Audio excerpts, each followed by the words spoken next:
Assalamualaikum warahmatullahi wabarakatuh. Biografi Jenderal M. Yusuf. Jenderal TNI Purnawirawan Andi Muhammad Yusuf Amir lahir 23 Juni 1928 atau lebih dikenal dengan nama M. Yusuf.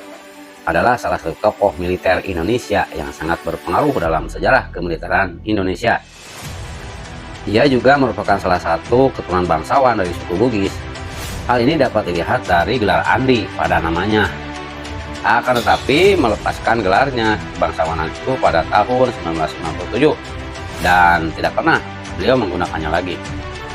Dalam posisi pemerintahan, ia pernah menjabat sebagai Panglima ABRI, perangkap Menteri Pertahanan dan Keamanan pada periode 1978 sampai 1983. Selain itu, ia juga pernah menjabat sebagai Menteri Perindustrian pada periode 1964 sampai 1974. Selanjutnya, karir militer. Nah, selama Revolusi Nasional Indonesia, yang pada waktu itu para pemimpin nasionalis seperti Soekarno dan Muhammad Hatta memproklamasikan kemerdekaan Indonesia pada 17 Agustus 1945. Yusuf menunjukkan dukungannya dengan bergabung dengan Deposi Rakyat Indonesia dari Sulawesi, ya disingkat KRIS. Menjelang akhir tahun 1945, dengan Belanda, pemerintah mempersiapkan untuk merebut kembali Indonesia. Yusuf dan rekan-rekannya sesama anggota KRIS berlayar untuk bergabung dalam pertempuran. Yusuf sebenarnya memulai karir militernya di Angkatan Laut, kemudian menjadi ajudan dari Angkatan Laut, yaitu ajudan dari Letnan Kolonel Kahar Mujakar di Angkatan Laut ke-10 Staf Komando, kantor pusatnya di Yogyakarta. Pada 1949, Yusuf telah beralih ke Angkatan Darat, menjadi bagian dari Polisi Militer atau PM, sebelum menjadi anggota Komisi Militer Indonesia Timur. Kemudian pada tahun 1950, Yusuf menjadi ajudan Kolonel Alexander Everett Kawilarang, Panglima KO TT, ya. Wirabuana yang keamanan singkat menutupi seluruh Indonesia Timur. Dalam posisi ini, Yusuf berpartisipasi dalam memadamkan pemberontakan oleh Republik Maluku Selatan atau disingkat RMS. Dan Yusuf kemudian melanjutkan karir militernya, melayani sebagai Kepala Staf Resimen di Manado. Itu sebuah operasi asisten Panglima KOTT ke-7 Wirabuana dan Kepala Cadangan Umum. Poin selanjutnya yaitu Permesta atau Perjuangan Rakyat Semesta. Selama pertengahan 1950-an, ada kekhawatiran di kalangan masyarakat Sulawesi bahwa pemerintah pusat di Jakarta tidak melayani kebutuhan mereka. Mereka dapat panggilan dibuat untuk desentralisasi dalam semua aspek pemerintahan, mulai dari pembangunan ekonomi terhadap keamanan. Selanjutnya, Yusuf itu menjadi seorang prajurit.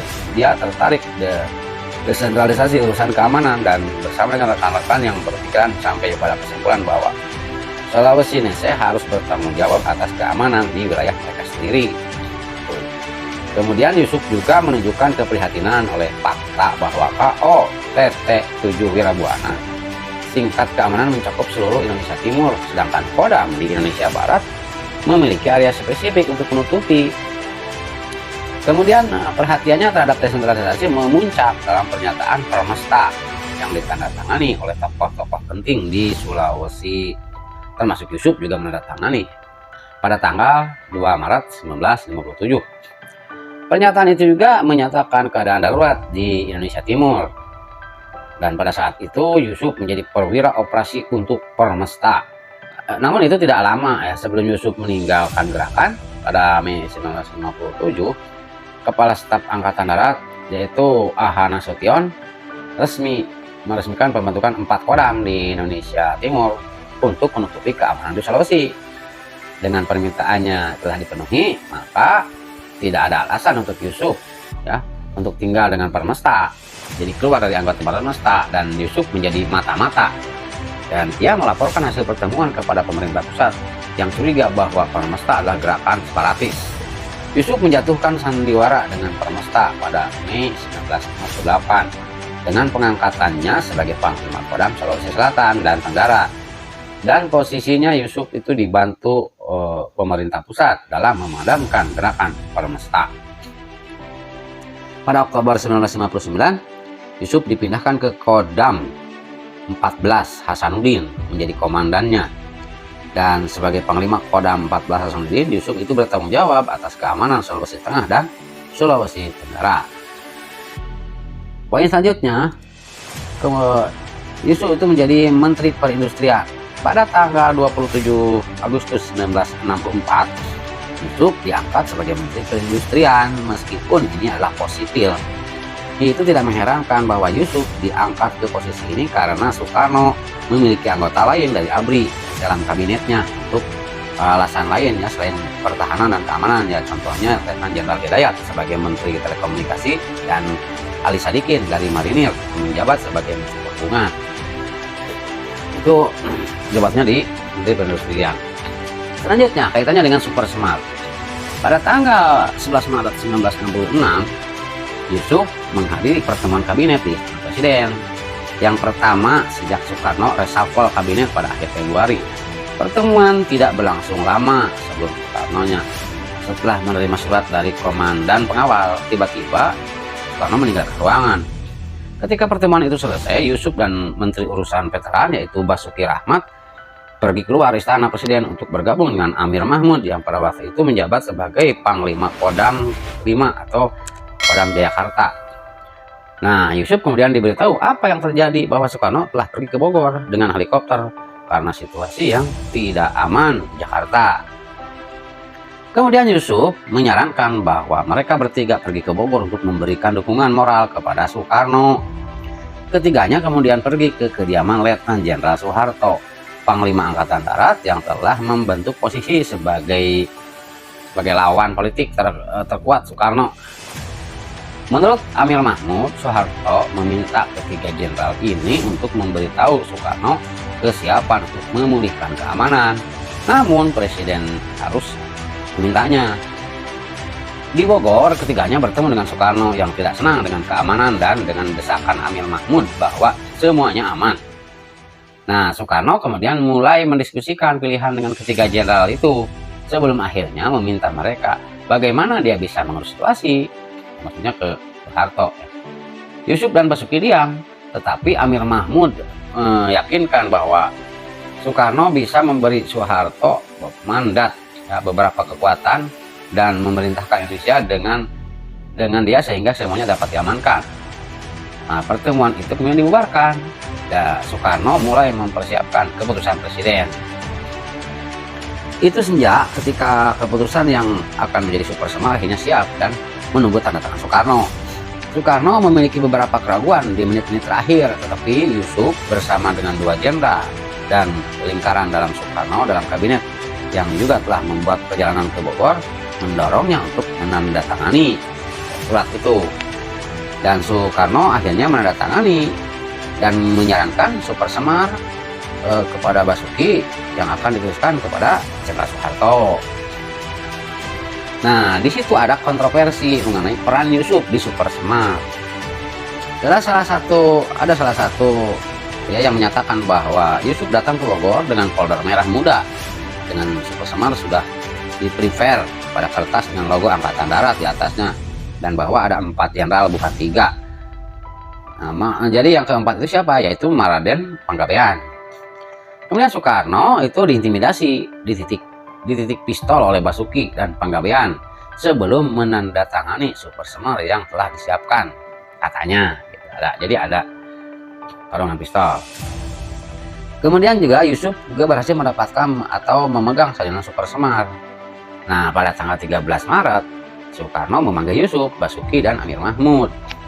Nah, di situ Soekarno marah-marah karena Soeharto telah melarang Partai Komunis Indonesia atau PKI dan mengatakan bahwa Super Semar tidak mengandung instruksi tersebut. Jadi Soekarno marah itu karena dia mengatakan isinya tidak melarang Partai Komunis, tapi Soekarno kemudian memerintahkan agar membuat sebuah surat untuk menjelaskan isi Super Semar.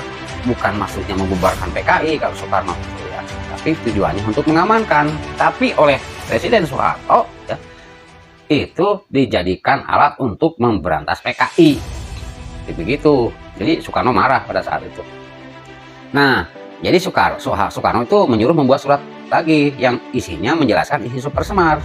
Namun isi yang kedua, surat yang diperintahkan yang kedua itu tidak pernah muncul selain dari salinan yang dikumpulkan oleh mantan Duta Besar RI untuk Kuba, yaitu AM Hanafi gitu. Nah, jadi ada kesalahpahaman mungkin dalam hal Super Semar di sini. Soekarno memberikan mandat keamanan, tetapi oleh Soeharto dimanfaatkan untuk membubarkan PKI begitu. Maka disinilah terjadinya konflik antara Soekarno dan Soeharto. Lanjut karir di Orde Baru. Sebagai pemimpinan bangsa berubah dari Soekarno ke Soeharto, dan Jenderal Yusuf juga melanjutkan sebagai Menteri Perindustrian. Itu juga dicatat bahwa meskipun memegang jabatan sipil, karir militer Yusuf itu melanjutkan sambil terus menerima promosi dari promosi selanjutnya, jadi terus naik karirnya. Selanjutnya Jenderal Yusuf sebagai Komandan ABRI. Pada bulan April tahun 1978, Jenderal Yusuf itu diangkat ke posisi Panglima ABRI saat bersamaan mengambil posisi Menteri Pertahanan dan Keamanan. Sebagai komandan, Yusuf ditugaskan oleh Soeharto untuk memulai proses mengintegrasikan atau memanunggalkan ABRI dan ABRI dengan rakyat. Jenderal Yusuf nanti akan mengatakan bahwa ia tidak yakin apa urutan ini berarti, tetapi hal itu ia akan membuat ABRI netral dalam politik, bukan menggunakan Golkar samping.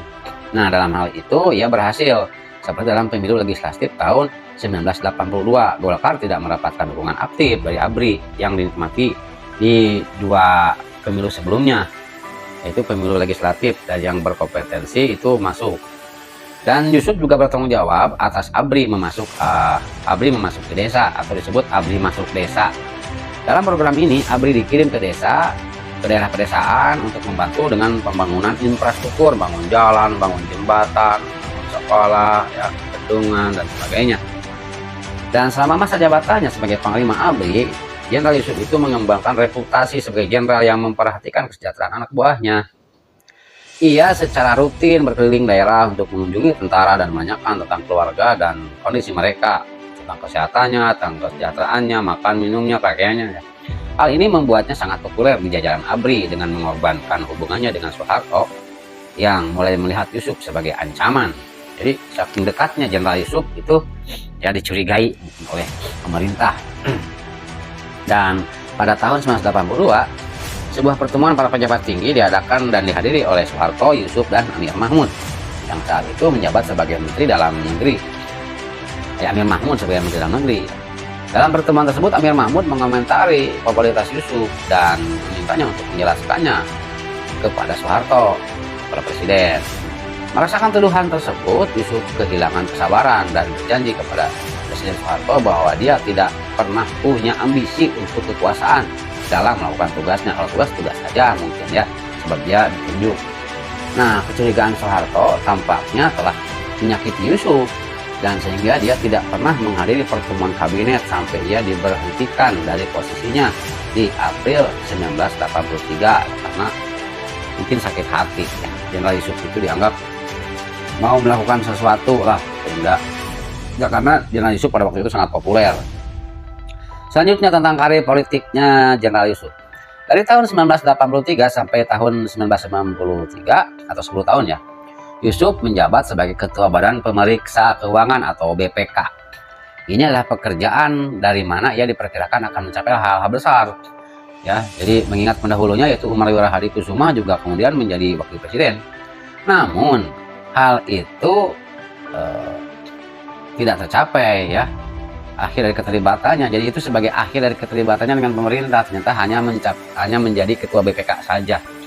Nah, ketika Yusuf mengumumkan niatnya untuk menghasilkan memoir pada hidupnya, ada 3 harapan luas tentang apa pandangannya tentang Super Semar akan seperti dari 3 jenderal yang menyaksikan pendatangan Super Semar. Hanya Amir Mahmud telah menghasilkan akunnya.